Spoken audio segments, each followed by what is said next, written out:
사도행전 8장 26절부터 마지막 절까지입니다. 오늘 이 본문은 이디오피아 내시가 구원받는 그런 내용 장면입니다. 이 본문에서 우리는 네 가지 질문을 할 수가 있습니다. 첫 번째는 당신은 구원받았는가 하는 문제죠. 이 내시를 보면 이 내시가 누구냐? 26절로 31절을 보면 26절에 이렇게 이야기를 합니다. 주의 사자가. 근데 여기에 원문에는 그러나가 있어요. 그러나 이 말은 이제 어제 우리가 봤던 사마리아에서 사마리아의 구원 사건과 마술사 시몬 이야기, 그리고 마지막 25절에 두 사도가 사마리아 여러 마을을 돌아다니면서 복음을 전한, 그러니까 사마리아라는 장벽이 완전히 걷어진 거죠. 그러나 이렇게 이 본문은 이야기를 합니다. 주의 사자가 이렇게 이야기를 하죠. 필립에게 이르되 말하여 이르되 일어나서 남쪽으로 가서 예루살렘에서 가사로 내려가는 길까지 가라. 그 길은 광야라. 그래서 가보니까 이디오피아 사람 내시가 있어요. 그러니까 이 본문을 보면 우리가 받은 구원은 우연히 일어난, 우연히 어쩌다가 내가 믿게 된 그런 것이 아니라, 내시의 경우에는 우연일 수도 있겠죠. 그 사람 쪽에서 볼 때는. 그러나 하나님 쪽에서 볼 때는 하나님께서 이 내시를 딱 찍어가지고 하나님의 뜻 가운데서 빌립을 인도해 가고 이 내시를 빌립이 만나게 하고, 그리고 보니까 꼭 그 내시가 앉아서 수레 마차죠 에서 글을 읽는데 그게 이사야서를 읽고 있었다. 이것이 다 우연이 아니다 하는 거죠. 하나님의 뜻과 계획과 인도하심이다. 우리의 구원도 마찬가지다. 어떤 분은 내가 이사를 갔는데 그 집 주인이 교회 권사였어요. 이런 분도 있고요. 어쩌다가 우리가 학교에서 친구를 만났는데 그 친구가 어디를 가자 해서 따라가 봤더니 CCC였어요. 이런 것도 있고요. 다양합니다. 교회를 다니게 된 것이. 저 같은 경우에는 교육열이 굉장한 부모 때문에 유치원을 갔는데 그게 교회 유치원이었어요. 이런 거죠. 근데 그것이 다 하나님의 계획과 뜻과 인도다 하는 이야기입니다. 이디오피아 내시는 에디오피아 사람이에요. 에디오피아는 잘 알듯이 북아프리카, 동북아프리카에 있는 그런 나라고, 여기는 흑인들이 사는 곳이죠. 그래서 이 내시도 흑인이었을 가능성이 많죠. 또 여왕인 간다게, 이 간다게라는 말은 우리나라로 말하면 임금이라는 것처럼 그 나라의 임금에게 붙이는 명칭이에요. 애굽의 바로 하는 것도 수백 년이 지나도 바로예요. 바로는 안 죽고 사느냐, 그게 아니라 바로 개인의 이름은 따로 있고 왕의 명칭이 바로, 왕의 명칭이 이디오피아에서는 간다게라고 하는데, 그 간다게라는 여왕의 내시다. 근데 여기 조선 시대 우리가 아는 그 수요 만나는 내시, 그런 내시가 아니라 이 내시는 고관에 해당돼요. 그래서 저 여왕의 수발을 드는 이런 내시가 아니라, 여기 보니까 모든 국고를 맡은 자다. 그러니까 국고를 맡았으니까 나라의 모든 재정을 이 사람이 다 관리를 하니까 큰 권세를 가진 사람이죠. 예배하러 왔다가 가는 중입니다. 그러니까 이 사람은 어떻게 해서 하나님을 알고 믿게 됐는지는 모르지만 하나님에 대한 신앙이 있었던 거예요. 여호와에 대한, 예수님이 아니고요. 그런데 이 사람은 수레에서 이사야서를 읽고 있어요. 그게 28절이죠. 근데 이 수레라고 하는 것이 우리가 아는 것처럼 무슨 요즘 우리가 승용차를 타고 어디를 가는 것 같은 그런 것이 아니라고요. 그때는 무슨 포장이 있었던 것도 아니고 그냥 일반 도로에다가 수레는 마차니까 이게 계속 그 튀는 그런 상황이죠. 그런데 거기서 성경을 읽고 있다. 굉장히 종교적인 열심이 강했던 사람이죠. 그냥 대충 교회를 다니는 그런 사람이 아니다 하는 이야기예요. 그런데 그 읽는 말씀을 31절 네가 깨닫느냐라고 하니까 30절에 빌립이 물어요. 그런데 이렇게 대답을 합니다. 31절 지도해 주는 사람이 없으니 어찌 깨달을 수 있느냐. 여러분, 깨달을 수 없는, 무슨 말인지 이해가 되지 않는 책을 읽으면은 어떤 현상이 일어나죠? 졸립죠. 근데 이 사람은 졸지도 않아. 그러니까 굉장히 열심히 있는 사람이라는 거죠. 이 신앙이. 아직 예수님은 모르지만 이런 열정적인 신앙, 흑인이죠. 왕의 내시 고관이죠. 큰 권세를 가졌죠. 예배하러 왔다 가는 신앙인이죠. 성경을 읽는데 깨닫지도 못하는 성경을 읽고 있으니 굉장히 열심히죠. 그것도 수레에서 읽고 있는 그런 상황입니다. 그런데도 우리가 여기서 이걸 주목해야 돼요. 이런데도 구원이 없으면 아무 소용이 없죠. 구원받지 않는다면 이 모든 것이 아무 의미가 없는 거예요. 구원받아야 의미가 있는 거죠. 이 사람이 구원받은 사람이 아니라는 것은 오늘 전체 내용이 보여주는 거예요. 마지막에 예수를 믿고 구원받은 사람이 됐지만 아직은 구원받은 사람이 아니에요. 이 사람이 죽으면 천국 가지 못합니다. 하나님의 심판을 피할 수가 없습니다. 죄의 문제가 해결이 안 됐기 때문이에요. 구원받은 사람이 아니기 때문에 하나님의 백성이 아니에요. 아무리 종교적 열심을 가졌어도. 바리새인, 사두개인, 대제사장 이런 사람들이 아무리 종교적으로 겉모양을 치장했어도 하나님의 백성이 아닌 거고 똑같습니다. 이스라엘이라는 혈통을 가지고 있어도 하나님의 백성이 아닌 사람은 아닌 거예요. 그래서 우리는 구원받았는가에 대해서 물어봐야 합니다. 오늘 본문은요, 스토리가 뭘 설명을 하나하나 할 필요가 없는 그런 내용으로 잘 알고 있는 겁니다. 문제는 구원받았느냐 하는 것이고요. 두 번째 질문은 구원받았다면 그러면 우리는 내가 받은 이 구원, 그 구원의 원인이 복음이죠. 이 복음에 대해서 증인이 되고 있는가? 이 빌립처럼 복음의 전도자인가? 복음의 증인인가? 이거를 물어야 합니다.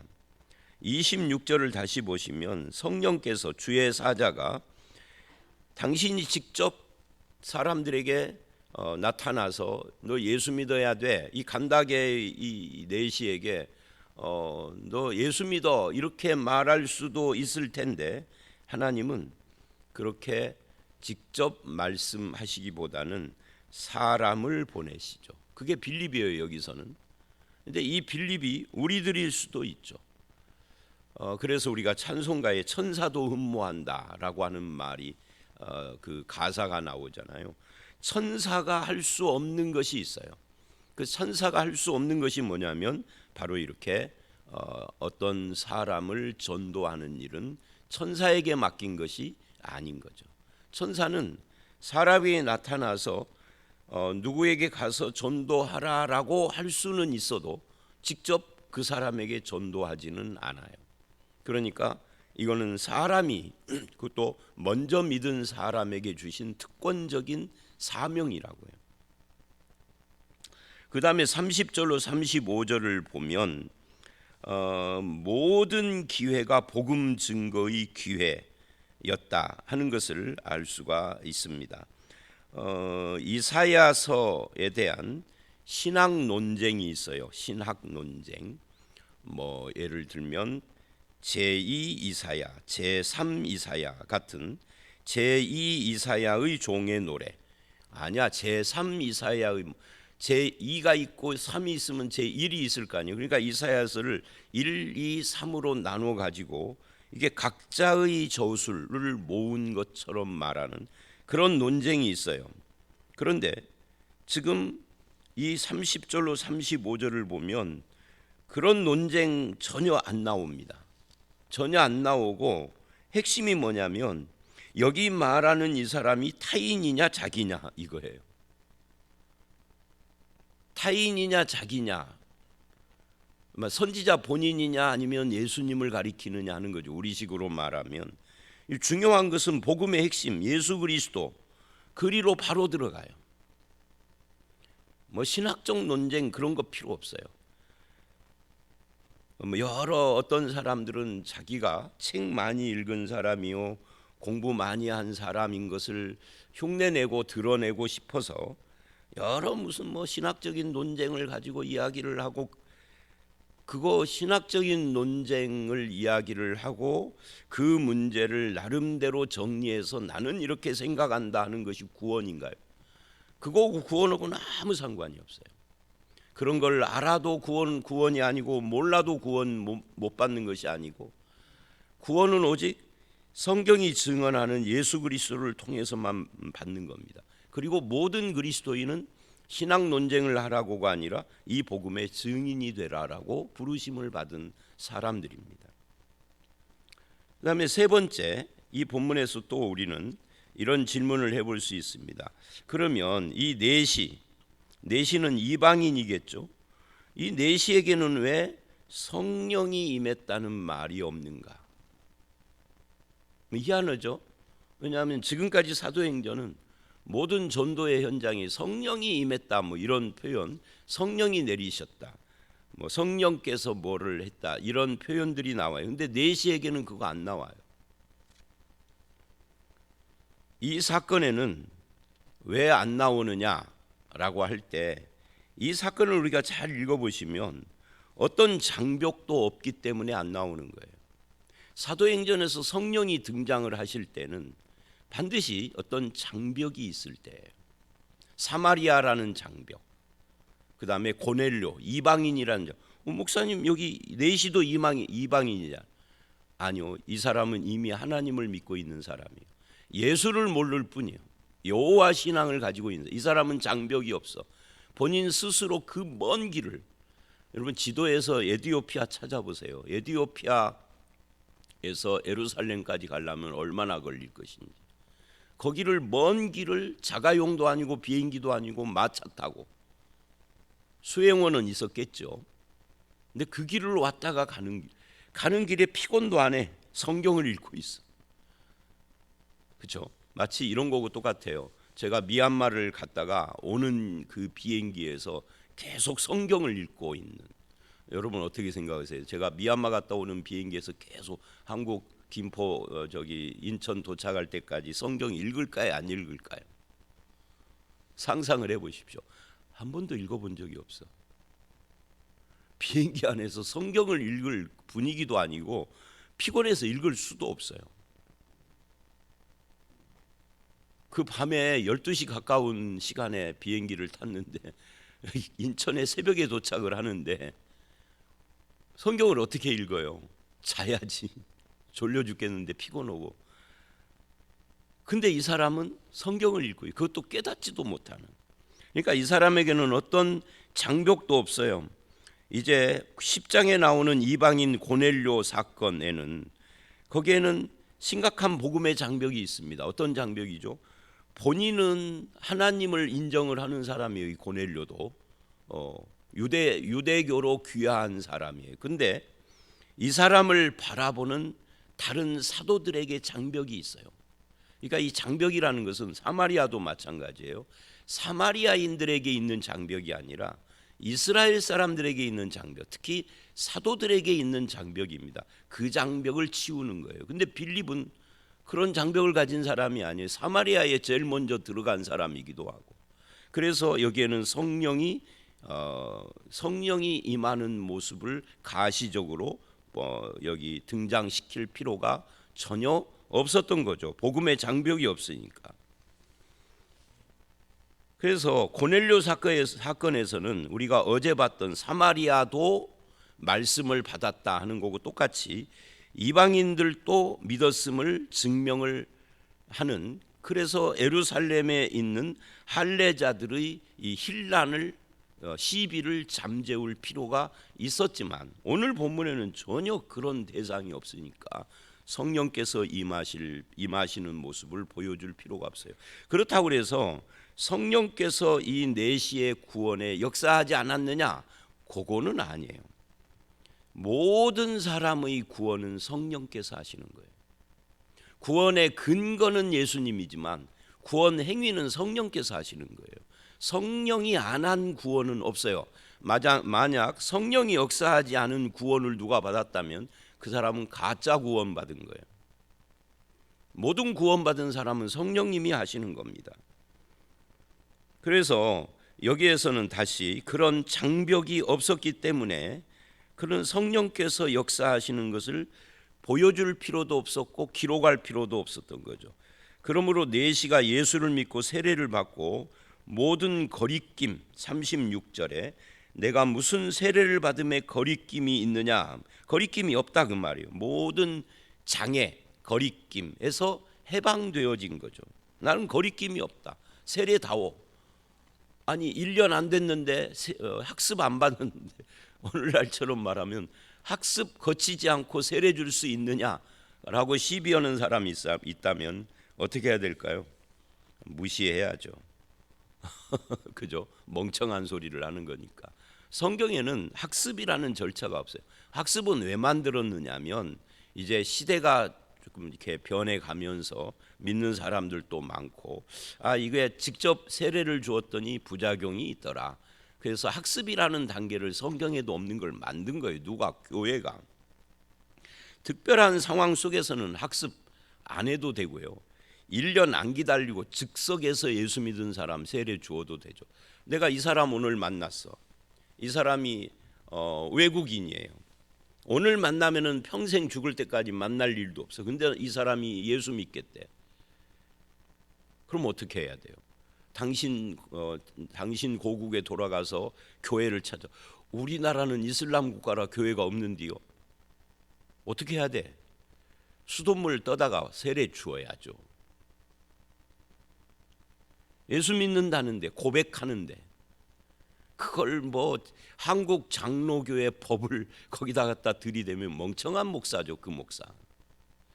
아니 목사가 아니라 여러분 집사인데 빌립처럼 여러분에게 세례 달라고 하는 사람이 있어. 어떻게 해야 돼요? 목사님한테 전화해서 허락받아야 돼요. 옛날에 어떤 사람이 저한테 그렇게 전화한 적이 있어요. 우리 교회도 아니고 이름도 얼굴도 모르는 어떤 여자분인데 세례를 줘야 할 사람이 있는데 자기는 전도사라. 제가 그랬어요. 그 교회가 속한 담임 목사님이 있을 거 아니에요. 있습니다. 근데 오실 수 있는 형편이 아니야. 섬이기 때문에 주십시오. 나중에 보고 오시면 됩니다. 사실은요, 보고 안 해도 돼. 절차상 보고는 하라 그랬지만 보고 안 하면은 구원 취소인가요? 우리가 너무 그런 사람이 만들어 놓은 제도에 너무 매였어요. 그렇다고 해서 아무나 막 주자 그 말이 아닙니다. 목사가 줘야죠. 그러나 그럴 수 없는 특수한 상황들까지 목사를 고집하고 학습을 고집하고 1년을 고집할 필요는 없어요. 그렇다고 하면은 그런 걸 고집한다면 오늘 본문은 성경에서 도려내버려야지. 여기는 그날 즉시 그 자리에서 세례를 주었잖아요. 그것도 목사도 아닌 사도도 아닌 빌립이. 이런 궁금함이 또 생겨요.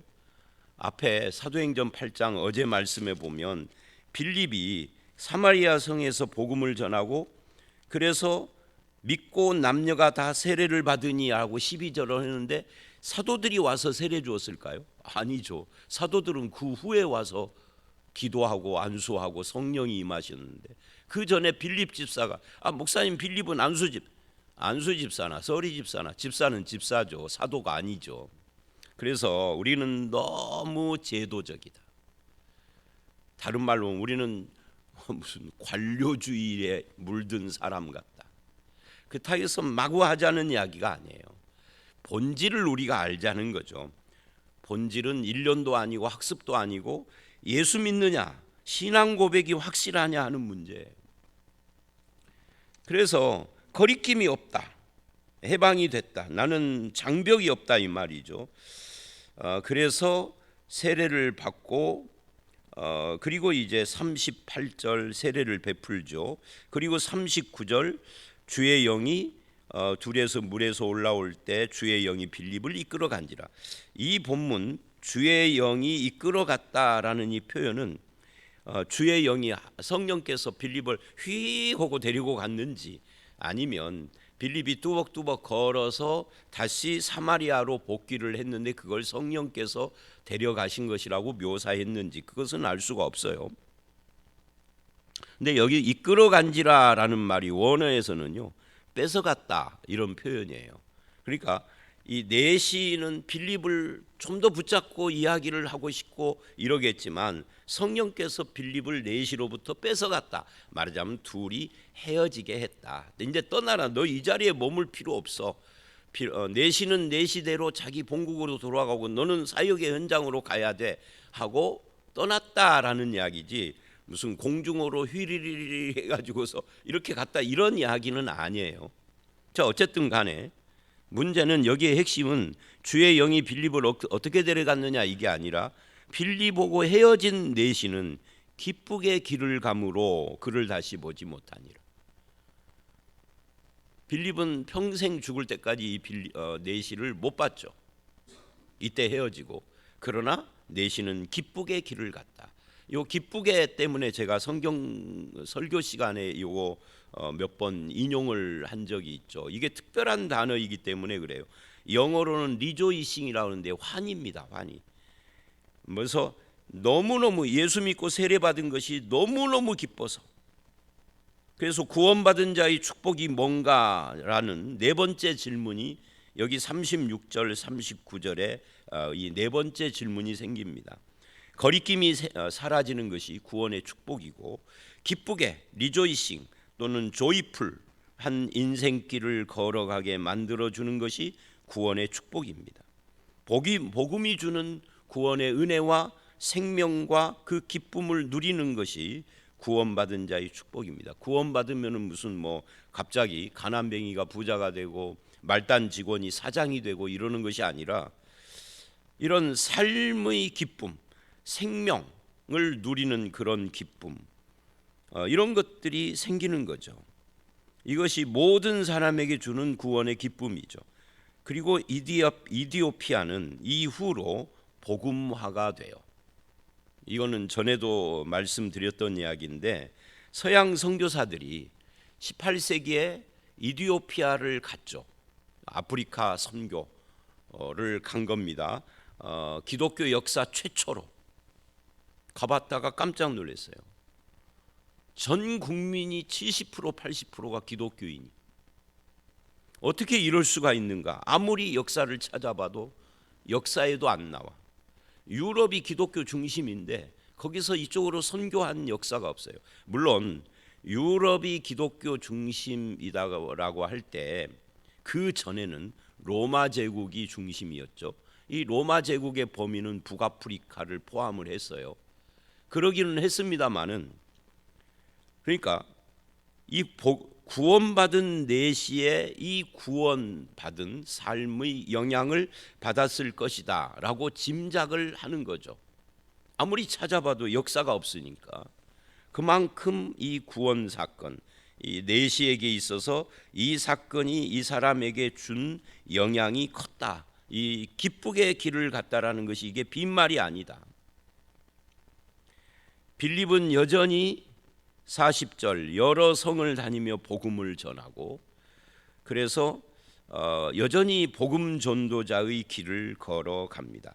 이 오늘 말씀의 이 모든 것은 결국은 예수를 영접하는 것, 그것이 성령의 역사였다 하는 것을 보여주는 겁니다. 사도행전에서 성령은 복음의 장벽을 치우고 또 허무는 그런 하나님의 역사를 가시적으로 보여주는, 눈에 보이도록, 가시적으로라는 말은 눈에 보이도록 그렇게 증명하는 일을 하시는 분이에요. 그래서 성령의 역사가 등장을 했다 그러면 거기에 뭔가 가로막힌 장벽이 있었다는 거예요. 이제 고넬료는 이방의 장벽, 빌립은 사마리아의 장벽. 이제 19장에 가 보면은 에베소에서 만난 그 어떤 제자들은 세례 요한이라는 장벽, 세례 요한의 세례 이외에는 몰라, 예수를 몰라. 그래서 그런 것들을 넘어설 때 성령이 눈에 보이게 임하신 거죠. 근데 오늘 우리 시대에는 그런 장벽이 없죠. 아마 우리나라도 우리나라 초대교회 시절 처음 복음이 들어왔을 때는 그런 어떤 장벽이 무너뜨려지는 그런 것들이 필요해서 아마 그런 역사들이 많이 있었을 것이고, 지금도 선교사들이 복음이 전혀 들어가지 않는 나라에 들어가서 사역을 하는 분들에게는 그런 일들이 일어나기도 한다고 그래요. 그러나 그것이 초창기에 이 장벽을 무너뜨릴 때 이야기지 계속해서 일어나는 것은 아닌 거죠. 안 보이게 역사하는 거예요, 성령께서는.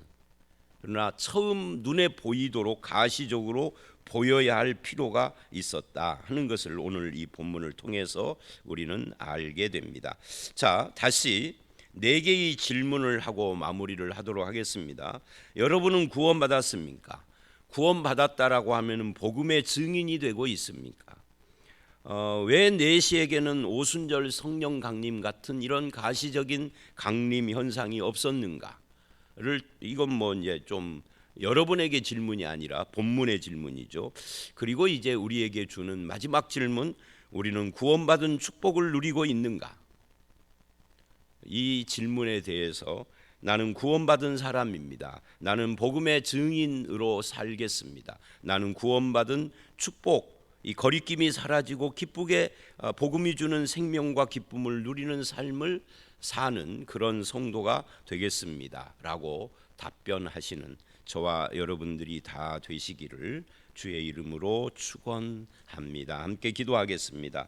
하나님 아버지, 우리를 구원하시기 위하여서 주께서 오시고 그 구원을 우리에게 적용하여 우리를 하나님의 백성, 하나님의 자녀로 삼는 성령의 역사로 인하여서 우리가 구원받은 주의 백성이 된 것을 감사를 드립니다. 내가 받은 이 구원, 그 복음의 핵심이신 예수 그리스도와 그 이름을 증거하는 증인의 삶을 살아가는 우리의 남은 인생이 되게 하여 주시옵소서. 이를 위하여서 구원받은 자의 축복인 거리낌이 사라지고 기쁘게 인생길을 그 주님이 주시는 복음의 생명과 기쁨을 누리며 증인의 삶을 살 수 있도록 우리를 인도하여 주시옵소서. 그래서 내가 만나는 사람들에게 생명의 역사가 일어난 그런 놀라운 열매 맺는 인생 되기를 간절히 바라옵고 예수님 이름으로 기도드려 싸움나이다. 아멘.